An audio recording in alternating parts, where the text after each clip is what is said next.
He takes all decisions by himself, quite ad hoc, without consultation. He seeks to concentrate more and more power in his hands. His words cannot be challenged, and of course his decisions cannot be challenged. And now, most lately, he is also projected as a godlike figure. He himself refers to himself as a vehicle of the Lord.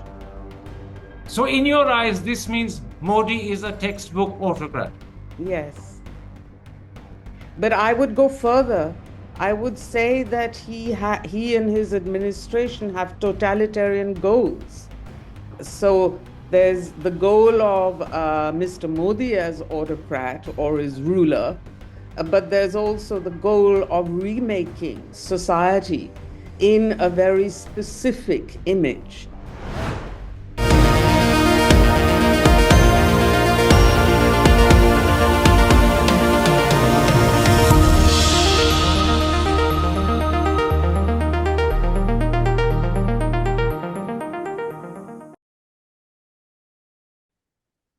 Hello and welcome to a special interview for The Wire. Have the values and principles of our constitution been so seriously undermined that Narendra Modi can quietly usher in a second republic without most people even realizing it's happened? That's an argument that's put forward by a recently published book. Here it is. It's called The Republic Relearnt, Renewing Indian Democracy, 1947 to 2024. And its author, a vice-chairperson of the Stockholm International Peace Research Institute, is my guest today, Radha Kumar. Radha Kumar, in your first chapter you write, I'm convinced that 2019 marked the emergence of a second republic. In the sixth chapter, you say, India under the Modi administration could well be categorized as a second republic. Its goals and practices are in most respects antithetical to those of the founders of the first republic. Let me ask you two questions. First, what are the constitutional values and principles that you believe the Modi government has either jettisoned or at least ignored? There are so many, but let me just list the most important or the most prominent, perhaps. First of all, minority protection guaranteed in the Constitution does not exist anymore. As you have seen, the Muslims have been targeted, they are marginalized, they have on occasion been lynched or beaten to death, and there is open anti-Muslim speech, not to mention discrimination. Now, the latest after house demolitions is boycotting of their trade and their shops and so on. Freedom of expression has been severely curtailed. Almost all dissent, for example, has been banned from Delhi. You have massive arrests of critics and dissidents, including even media personnel. The respect for the right of every community to its own forms of worship is again being undermined by banning all sorts of public spaces that were available for religious gatherings. You see that of states' rights and federalism, which was at one point defined as part of the basic structure of India, are being systematically undermined. The right to consultation of elected administrations, opposition administrations, has been violated in full. Justice delivery is suffering, such as the right to bail or a fair trial. You see that transparency and information have again been hugely curtailed. So in other words, the curtailment of liberties guaranteed by our constitution is right across the board. There are a large number of liberties and rights that are curtailed, and in many different areas of individual and public life. Yes, that's right. Then secondly, what are the signposts that indicate that we've become a new republic? If I've read your book correctly, and once again, I'll hold it up for the audience, you identify 5 signposts. Let's go through them one by one. The first is the aggressively promoted claim that India is one nation. Can you explain that more fully? Well, as we have seen over the past 8 years, we have a series of slogans as purported goals of the present administration. One nation, one constitution, one nation, one election, one nation, one language, one nation, one uniform civil code, and so on. And this does contravene the principle on which the country was organized as a union of states based on their linguistic and cultural identities. In other words, we were a union of many different identities, not one identity. So you're saying that this deliberate, conscious attempt to reduce India, as you put it, to one nation, one election, one nation, one uniform civil code, one nation, one language, is a distortion of the heterogeneity that is inherent in our constitution. Yes, absolutely. It's not only inherent, it's the sort of foundational principle of the Indian Union. If you look at the States Reorganization Commission, for example, it's so clear that they talk about linguistic identities of different states, for example, as being the best way for the public to connect emotionally to institutions. And this is such a powerful sentiment. It's only through an emotional connect that you are going to defend your institutions. And that's being undermined. And that that's being undermined. Totally undermined, yes. Now, the second signpost, according to your book, is what you refer to as the increasing limitations on Indian federalism. Can I start by asking, what precisely do you mean by that? Well, so many things. First and foremost, the misuse of the position of the governor to snatch elected administrations from the opposition. We saw that happen in a number of states, but Maharashtra was perhaps the most prominent example of how that happened. Then you see that the union administration does not release the dues owed to opposition-headed states in good time, sometimes not at all. You see increasingly centrally imposed cesses eroding the ground of states to collect taxes and therefore to have some degree of fiscal strength, which was actually another principle on which states were established, was their capacity to generate their own resources. But now you have their resources gradually being taken away, their right to generate resources being taken away from them. You have no consultation with state administrations on policies that they have to implement. So these are attempts by the Modi government to convert what is constitutionally a union of states into a unitarian form of government. Into certainly, yes, one party and one state. Well, we have one state, but one party, one nation. Now, the third signpost in your book is what you call shock and awe tactics. You're talking about things like demonetization and the COVID-19 lockdown. What occurred to me was the following question. Why does that indicate the emergence of a second republic? Well,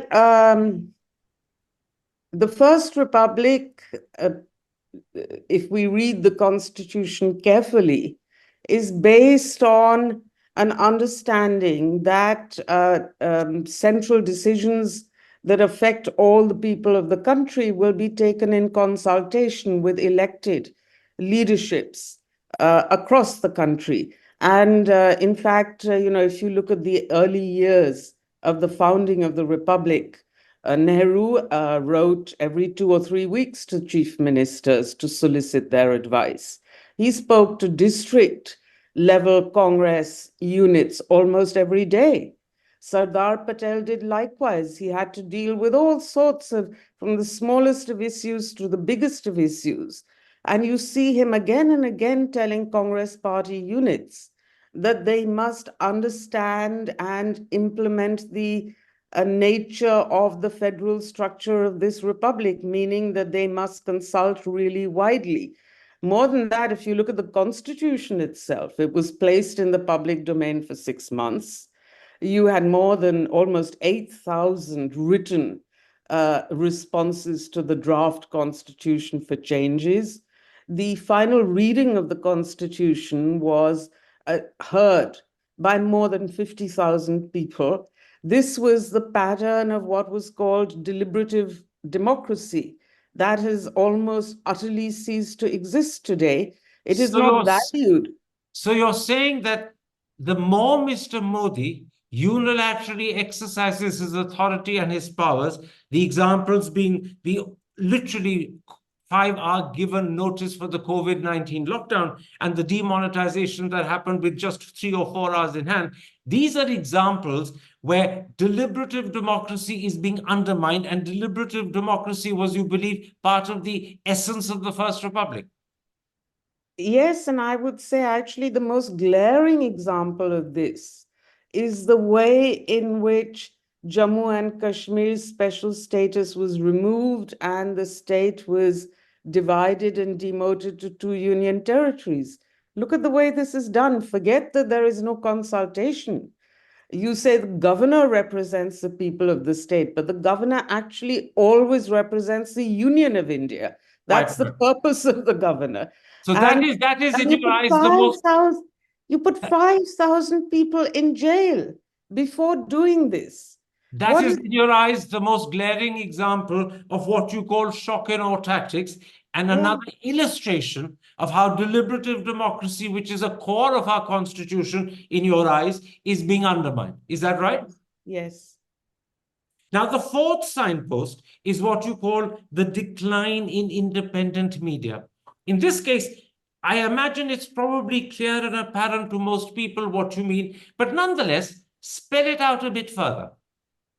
Well, you know, I've been struck by the fact that on the electronic media, the proportion of airtime given to the Prime Minister is greater than any ever in my lifetime. And I'm 71 years old now, so almost from the early years of the First Republic.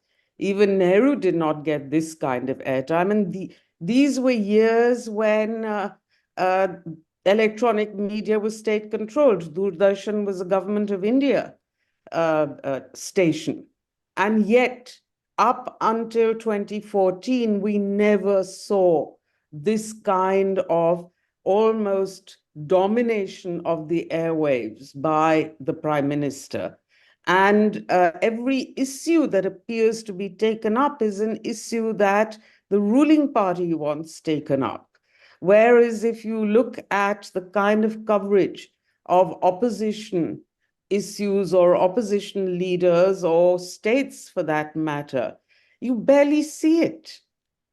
So that's one. The other is we have all seen how media houses are bought over by corporate houses.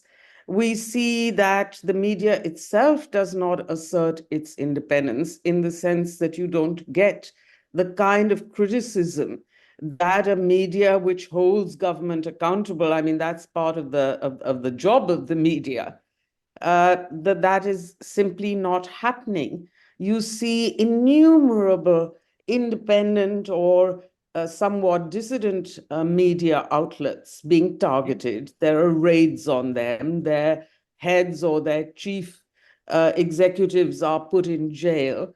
Only recently we have seen the case of NewsClick. But we have seen this happening, including to your own, where your videos are held, The Wire. So you see one after another, attack after attack after attack, obviously designed to intimidate. Now, the fifth and final signpost is what you call, and this is how you describe it, India moving towards a police state. Are you talking about the use of sedition and terror laws, the treatment of human rights activists, and indeed even the treatment of political opponents? Is that what you have in mind when you say India is moving towards becoming a police state? Yes, all of that, but also, for example, there's a free hand given to the police in BJP-controlled states, especially, to arrest on absurd grounds.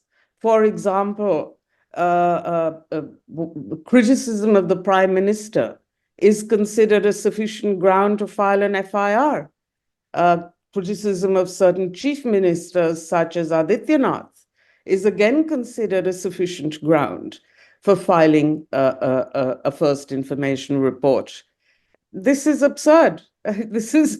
We have a constitutional right to dissent, and that you can just arrest people for making critical remarks is absolutely shocking. You also see. Tell me something. We don't need more examples. I think you've established your point, but tell me something. Has the Second Republic, in your eyes, happened? Or is it just a process that you fear is well underway? Which of the two? I think that it is well underway. I don't think that it has fully materialized, partly because we do still have opposition-ruled states, and quite a large number of them. Not quite 50% of all states, but 40% or so are still non-BJP ruled. And therefore, the sway of all of these efforts has not reached every part of the country. There is not total control. Even on the media, the fact is that there are independent. So the position is we are on the way to becoming a second republic. You fear the process. You can see the signs. You're identifying them for the audience in your book, but we haven't got there as yet. Is that right? Yes. Hi, I'm Karan Thapar. Over the last few years, I hope you've been watching my program, The Interview on the Wire. During that period, I've interviewed doctors, politicians, businessmen, scientists, authors, and even the occasional Nobel laureate. For me, it's been exciting. I hope it's been enjoyable for you. But these, as you know, are tough times, and if this program is going to remain bold, independent, and sometimes even defiant, then I think we need your support. At the end of the day, it's a truism, but editorial independence is best defended by the viewers. So if you would like this program to remain the way it is, forthright, outspoken, and interesting, then would you consider supporting us? All you have to do is to click on the description at the bottom. But more than anything else, I hope you will continue to watch the interview. Your viewership means an awful lot to me.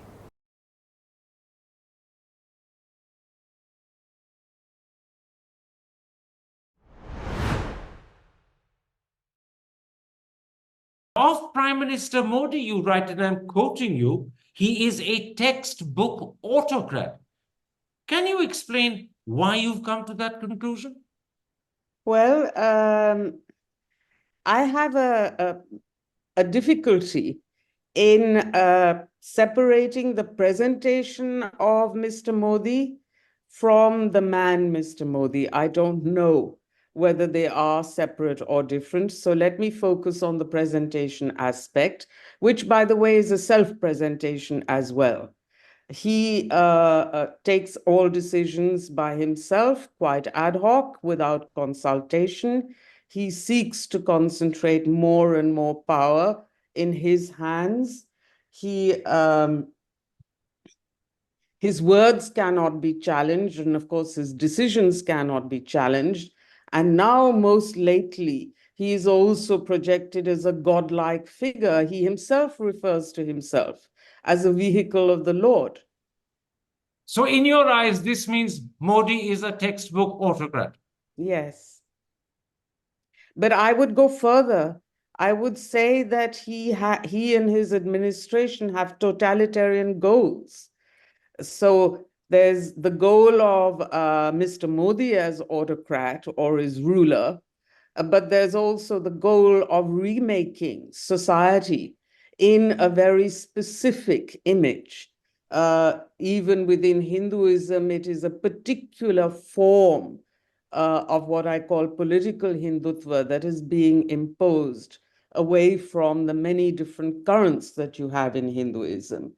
In fact, if I can interrupt, you believe Narendra Modi could be more dangerous than ordinary authoritarian rulers. I'm quoting you. You write, authoritarians whose dominant interest is personal power are less dangerous to democracy than those with a long-term and far-reaching agenda. Their grip on power is more difficult to shake, and you add, the Modi administration falls into the latter category. Explain that a bit more fully. Well, this is actually a distinction that I garnered from an American, a couple of American analysts, Tom Carruthers and his colleagues. And the distinction is that you can have a populist authoritarian who is basically seeking power for himself. Donald Trump being a very good example of that. And to some extent, Jair Bolsonaro was an example as well. And then you have ideological authoritarians who seek, as I was saying earlier, to remake society as well as control the state. And the BJP as a party has never hidden its desire to remake Indian society. So you're saying two things, aren't you, Radha Kumar? You're saying, A, Mr. Modi is authoritarian, as you said, and I'm quoting you, he's a textbook autocrat. But in addition, what makes him more dangerous is his determination to change India, to change the character of our society, to change the nature of our constitution. The fact that he's pushing India steadily towards a second republic makes him much more dangerous than an autocrat or an authoritarian who simply wants power for himself. Yes, because ideological authoritarians, first of all, will control and suborn every institution of state power, and then also of educational institutions, of information institutions, of those institutions that are supposed to act as a check on the executive, parliament, the judiciary, the media. Now, we have seen all of these processes underway. Don't forget how important the little things are. Placing your own ideological people in every position of administration is absolutely critical to a totalitarian goal, and that has already been achieved. Now, but when it comes to the question, and I'm quoting again from your book, is India becoming a totalitarian or even fascist state, as some suggest? In answer to that question, it seems you do have a few doubts. You seem to suggest in your book that India is very possibly on the way to becoming a totalitarian or even a fascist state, but it hasn't quite got there as yet. Have I assessed your position correctly? Yes. I mean, I would say that if you look at the Modi administration's goals, they tick all the 6 boxes that analysts identify as attributes of totalitarianism. That is to say, a supreme ideology, a one-party state, domination over information and communication, including education, a centrally controlled economy, and monopoly over weapons in the country. Now, why do I say that they have these goals but have not achieved them as yet? Well, first of all, they do not have a monopoly over weapons in the country, as we all know. The flow of illegal arms in India is very high. Secondly, while they have attempted to politicize the army, I don't believe that they have succeeded as yet. The army, of course, is a silent institution, but one can infer from many things, including the criticism of the Agnipath scheme, that and the alarm that was manifested when parents of soldiers who were Muslims were lynched. That there is still a struggle going on within the army between its earlier secular ethos and the attempt to politicize it. Similarly, as I said earlier, the big thing, which is that there are opposition rule states which will not subscribe to these totalitarian goals, is still a huge check on their success. I take it there are several areas where the full achievement of totalitarianism hasn't happened. These are, as you specified, areas where Modi's India falls short.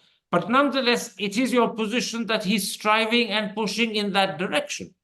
Yes, and I believe in a third term we will see more attempts Let me put to this to you. impose. I'm going to quote the reasons why you believe Modi is a textbook autocrat and ask you, don't they also, or didn't they also, in the 50s apply to Nehru? You wrote, and I'm quoting you, he has been successfully projected by the BJP as a godlike figure. So was Nehru by the Congress Party in the 50s, who alone represents the nation and commands its homage. So too was Nehru. He alone represented the nation and commanded its homage. His decisions cannot be challenged, nor could Nehru's. That is a textbook autocrat. That's your conclusion for Modi. Surely in the 50s, it would have applied equally to Jawaharlal Nehru.